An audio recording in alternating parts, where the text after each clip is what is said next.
I still don't know why we chose that place. Maybe it was the photos. Snow-draped pine trees, a frozen lake reflecting a silver sky, and that cozy little log cabin tucked deep in the woods. It looked like something out of a Christmas card. We were 4 couples, all in our early to mid-40s, looking to escape the noise of the city and ring in the new year somewhere quiet.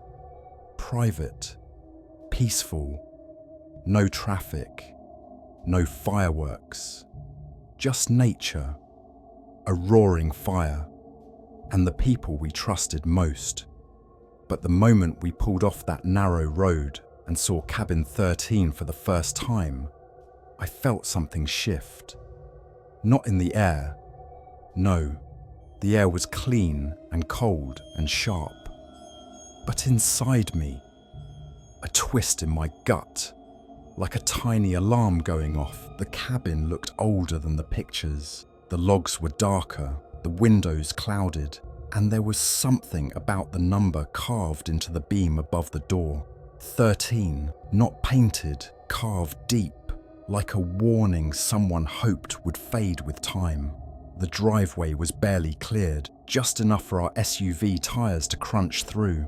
As we stepped out, I remember Diane saying, "Looks smaller than it did online," followed by a nervous laugh. Nobody responded. Our footsteps were the only sounds, muffled by thick snow. It was silent, but not in a peaceful way, more like the woods were holding their breath. We unpacked quickly, eager to get out of the biting wind. The cabin's interior was rustic but functional. Wooden beams crossed the ceiling, a large stone fireplace dominated the living room, and the kitchen looked like it hadn't been updated since the 70s. The furniture creaked under our weight, and the rugs smelled faintly of mildew. Still, there was charm, at least on the surface. The bedrooms were split between the upper floor and the basement.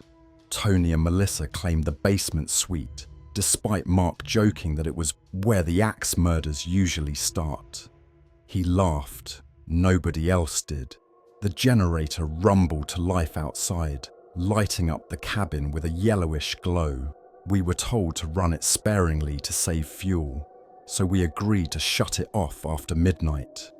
Until then, we had time to relax, drink, and pretend this was just another holiday getaway. But something about the fireplace caught Jake's attention almost immediately. While the rest of us were toasting drinks, he was kneeling by the hearth, examining the stones. "There's something scratched in here," he said, running his fingers along the mortar. "What does it say?"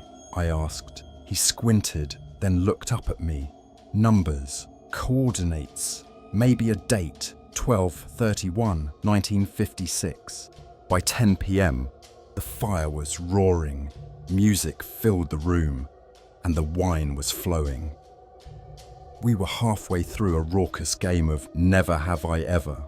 The air buzzed with laughter and stories of old mistakes. Diane was tipsy and flirting with Mark again. Melissa had already fallen asleep on Tony's shoulder, and Karen danced barefoot near the fire like she was 20 again. But Jake was distant. His eyes kept darting toward the window. At one point, he walked over and pressed his forehead to the cold glass. I followed him, watching the black tree line outside. "What is it?" I asked softly. "I thought I saw something," he murmured. "A person, or maybe a shadow. There's no one out there."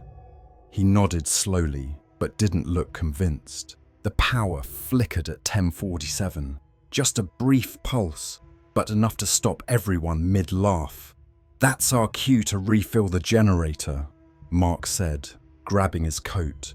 "I'll do it," Jake said quickly. "I need some air anyway." I didn't like the way he said it. His voice was flat, distant. I grabbed his wrist. "I'll come with you." "No," he said gently. "Just stay in. I'll be right back." That right back turned into 25 minutes of silence broken only by the occasional crack of firewood. Diane kept glancing at the clock. Tony was chewing his nails. I was staring at the door. Then came the knock. 3 soft knocks. From the back door. We all froze. "There's no porch back there," Tony whispered. "It just drops off into the trees." No one moved. Then slowly, something slid under the door. A photograph. Jake. In the snow. Eyes wide. Screaming. The air in the room changed. Karen whimpered. Diane grabbed my hand. We all stared at the photo like it might move. "What the hell is this?" Mark said. "Where was this taken?" "No one took it," I said, voice trembling. "There's no one else here."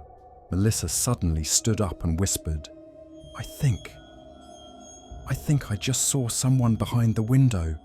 Tony rushed over, yanked the curtain open. Nothing, just snow and branches. And then the lights went out completely. We lit candles. The fire had started to die.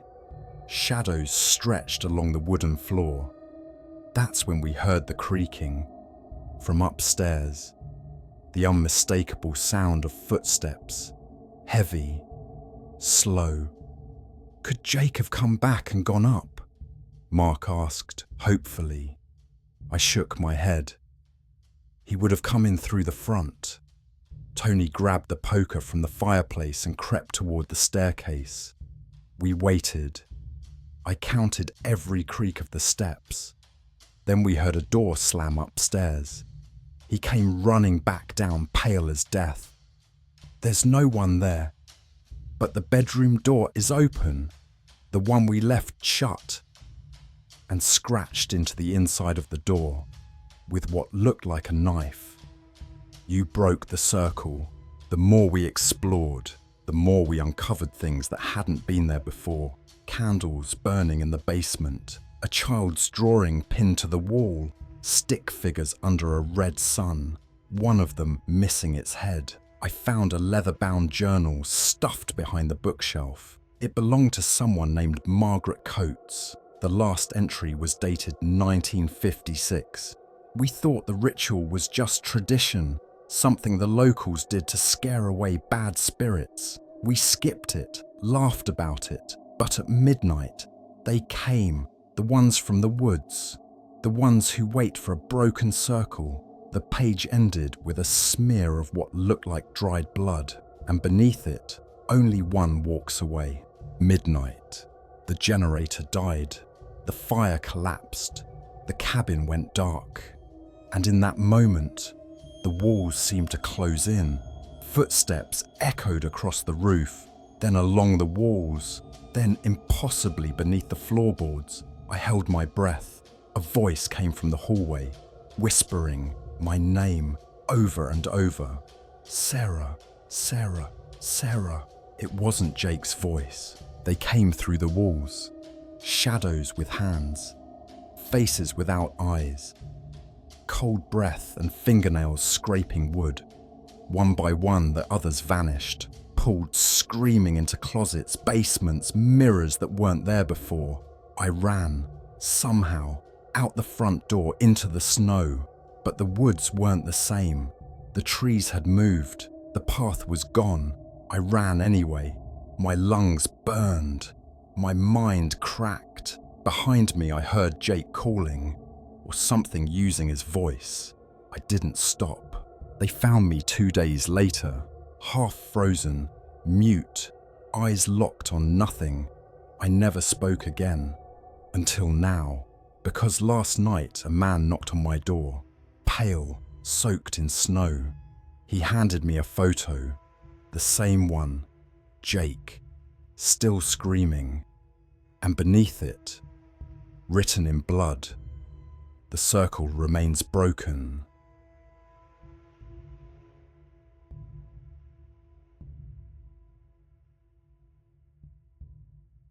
It started with an invitation that no one admitted to sending.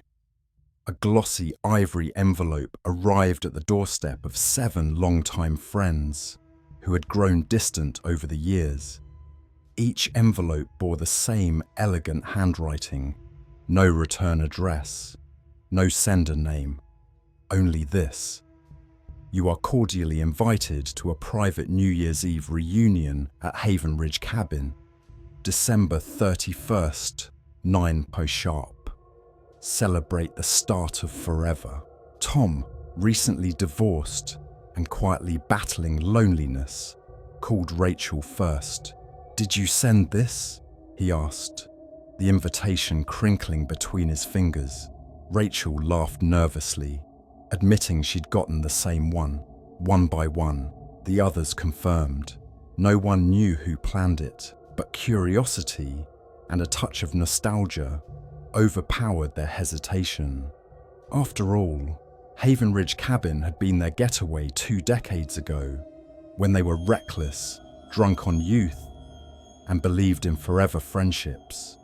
Maybe, just maybe, this could fix something broken.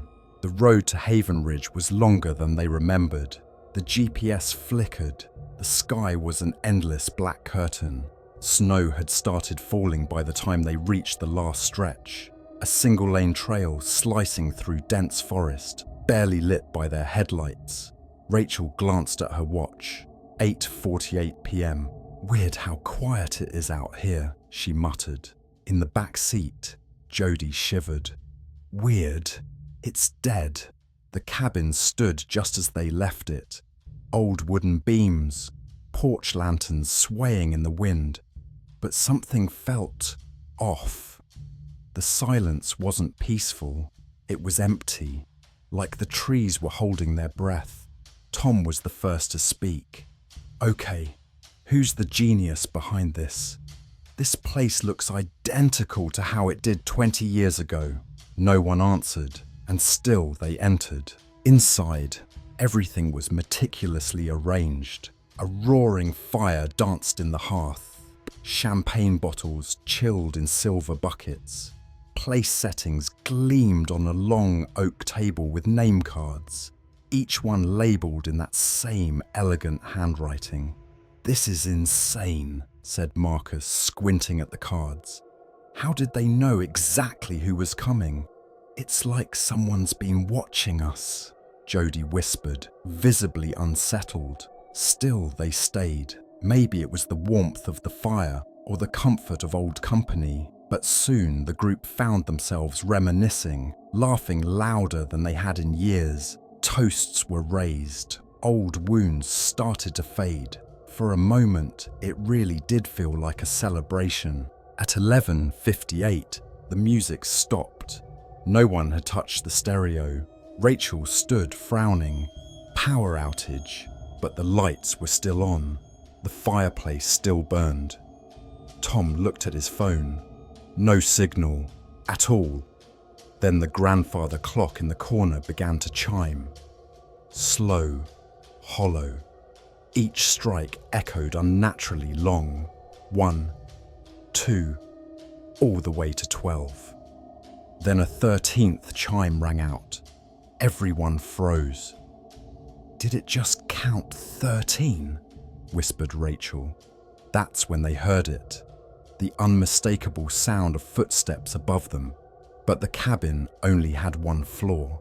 Tom dashed to the front door. Locked, not jammed, bolted from the outside. The windows wouldn't budge. "Who the hell locked us in?" he shouted, voice cracking. Panic spread like fire. Rachel called out, "Hello? Who's up there?" No answer, just a single, deliberate footstep above. Suddenly the lights dimmed. One by one, candles along the table flickered to life. No matches. No one had touched them. At the head of the table, a new place card appeared. Blank. "That wasn't there before," said Marcus, backing away. Jody sobbed quietly. "What is this?" A loud knock at the door. Once, twice, 3 times. Then silence. No one moved. Finally, Tom crept toward the door.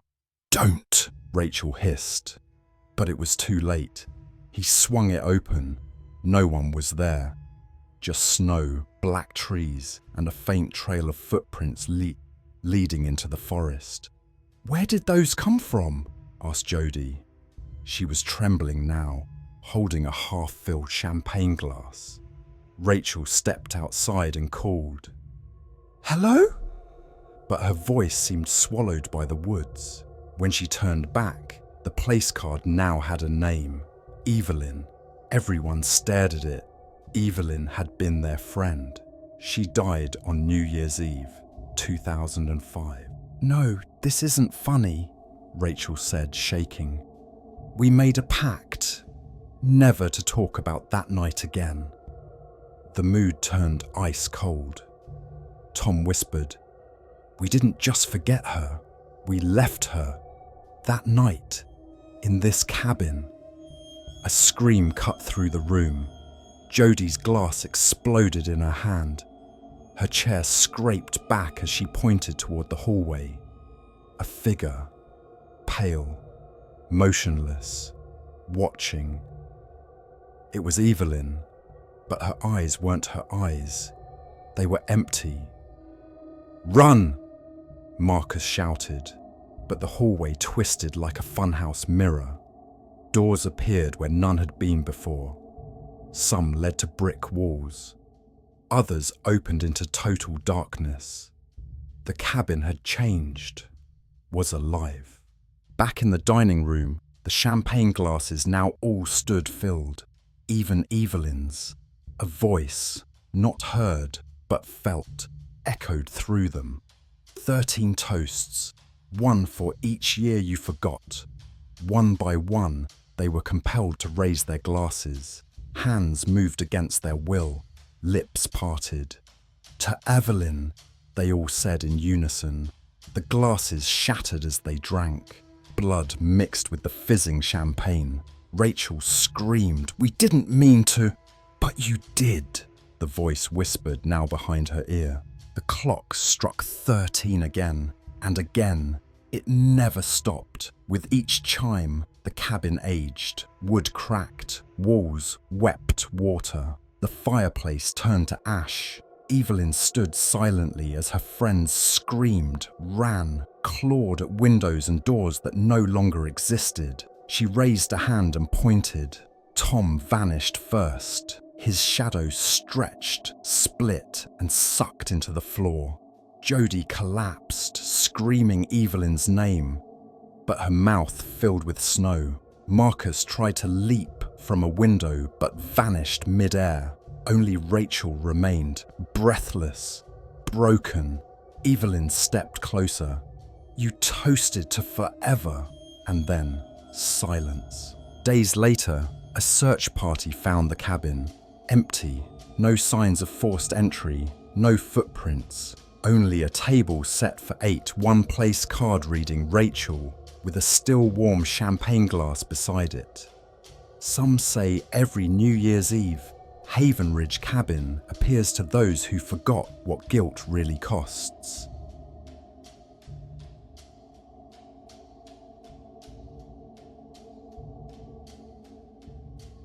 It was the kind of New Year's Eve that started out perfect. Clear skies, crisp air, laughter echoing through the tall pine trees around the mountain lodge. Thomas and Rebecca had been invited by their longtime friends, Aaron and Lily, to spend the weekend in an old but charming cabin nestled deep in the Colorado woods. It was the first getaway they'd had in over 2 years. No kids, no work emails, just the 4 of them, some wine, and the promise of a quiet celebration by the fire. At least, that's what they were told. The cabin itself was beautiful in a rustic, vintage way. Stone fireplace, creaky wooden floors, and an antique grandfather clock that stood in the corner like a silent observer. Thomas had made a joke about it the second they stepped inside. "All it's missing is a creepy old portrait with eyes that follow you," he'd laughed. But the clock was strange. It didn't chime at the right times. Sometimes it ticked too fast. Other times, It seemed to stall completely, but no one paid much attention. It was, after all, just an old clock. Or so they thought. Dinner was warm and familiar. Homemade stew, thick bread and red wine that flowed easily. The fire crackled as old memories resurfaced. College stories, past holiday mishaps, inside jokes that still made them laugh uncontrollably. As the hours moved closer to midnight, the mood remained cheerful, light. That is, until the wind picked up outside. It was sudden. No gradual breeze, just a loud bang, as if something hit the side of the house. Everyone jumped. "Probably just a branch," Lily said, her voice slightly higher than usual. But Thomas stood and walked to the window, squinting out into the darkness. "I don't see anything," he muttered. And yet the wind didn't stop. In fact, it intensified, slamming against the windows with unnatural force. The lights flickered. Then the grandfather clock let out a chime. 3 slow, deep tones. But the clock's face read 11:12. "That's not right," Rebecca whispered, staring at the clock. Aaron tried to laugh it off. "Well, it's ancient. Of course it's off." But something about the sound had unsettled them all. It was hollow, like a warning. They decided to pour more wine and distract themselves. But every time the wind howled, Rebecca flinched. She was usually composed, level-headed, but tonight her nerves were showing. "I swear it sounded like a voice," she said quietly, eyes darting to the window again. No one responded at first, but the room had shifted. The comfort was gone. As midnight approached, the fireplace abruptly died. Not fizzled, died, with an audible snap. Then the lights dimmed again, holding at a low glow. "What the hell is going on?" Thomas asked, looking around. Lily grabbed her phone. No signal. The others checked theirs. Nothing. Just as Aaron reached for the switch box, the clock began ticking rapidly. Tick, tick, tick, tick, tick, tick, tick. Then silence. "Okay, that's enough," Thomas said, standing up. "I think we should check outside. Maybe something hit the power lines." But when he opened the front door, he froze. The woods weren't just dark, they were black. So black it was as if light itself had been swallowed. There was no moon, no stars, and the wind had stopped. Completely.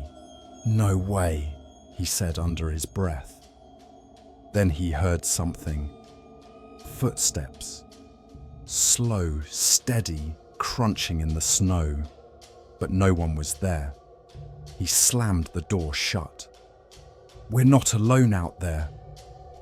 Rebecca looked like she might cry. "Is this a joke? Did you guys set this up?" Aaron looked genuinely confused. "Why the hell would we do that?" Then came the knock. 3 knocks on the back door. Deliberate, slow, cold. No one moved at first. The knock had frozen them like statues. "Maybe someone's lost," Lily whispered, her eyes wide. But they all knew how far the cabin was from the nearest town. No one just found this place. Thomas grabbed a fireplace poker and tiptoed toward the back. Rebecca gripped the armrest of the couch, knuckles white. Aaron followed close behind Thomas, heart thudding in his ears. The back door had a small window frosted over, but there was something on the other side, a shape, tall, still. When Thomas swung the door open, nothing, just darkness. He stepped outside with the poker raised. The cold hit him like a wall, and then he saw it. Footprints, not animal, human. But the pattern was all wrong. It looked like the feet had been dragging, as if something was being pulled or crawling. They locked every door, shoved furniture in front of the windows. "This is insane," Rebecca said, pacing. "This wasn't supposed to be. This wasn't supposed to happen." Her voice cracked. Then the clock struck again. 4 chimes this time, but the time was 11:59. Thomas turned to look at the clock, then back at the others. "It's counting something, not time. It's marking events." The idea chilled them. What if each chime wasn't a time, but a warning or a death? Then the chimes turned into whispers. They didn't come from the clock anymore. They came from the walls. Lily screamed as a shadow moved along the wall behind her. Aaron pulled her away just in time. "We have to get out of here," he shouted. "Now!" They made for the door again, but the front wouldn't budge, not even an inch. It was as if the wood had fused with the frame. Then the old radio in the corner crackled to life, a voice, faint and distorted. "They brought it back. They woke it up. The hour is wrong." No one breathed. The voice continued. "At midnight, it walks." Then silence. Panic set in. Rebecca clutched Thomas's sleeve. "What walks? What did we wake up?" The whispers got louder, now in different tones, male and female, young and old. Some were crying, others laughing. Aaron backed up into the grandfather clock. Its pendulum was no longer swinging. It had stopped, but somehow the ticking was louder than ever. Then the final chime hit. Midnight. The lights went out. Screaming, footsteps, something crashed. Then silence again. When Thomas's eyes adjusted, he realized he was alone. Rebecca, gone. Lily, gone. Aaron, nowhere. "Hello!" he shouted into the darkness. No answer. He stumbled through the house, using his phone's dim flashlight. The rooms had changed. The furniture was gone. The walls looked older, covered in peeling wallpaper that hadn't been there before. The smell, mold and rot, was unbearable. Then he saw it. The figure standing in front of the fireplace, its head tilted, body thin and impossibly long. It turned slowly, face hidden in shadow. Thomas stepped back, heart hammering, but the floor beneath him gave way. He landed in cold water, a basement. How? There was no basement before. He scrambled to his feet, coughing. Then he heard the voices again. "Time doesn't belong to you," they whispered. "You celebrated too early." Suddenly, images filled his mind, flashes of the past. People trapped in the same cabin at different times. Always New Year's Eve, always midnight, always gone. He wasn't the first, and he wouldn't be the last. When Thomas finally woke up, it was morning. Light poured through the windows. The fire crackled again. Everything was normal. The clock read 10:15 a.m. Rebecca was in the kitchen, humming. Aaron and Lily sat by the fire, laughing softly. "Was it a dream?" he asked out loud. No one answered, because when he looked in the mirror by the door, he wasn't there.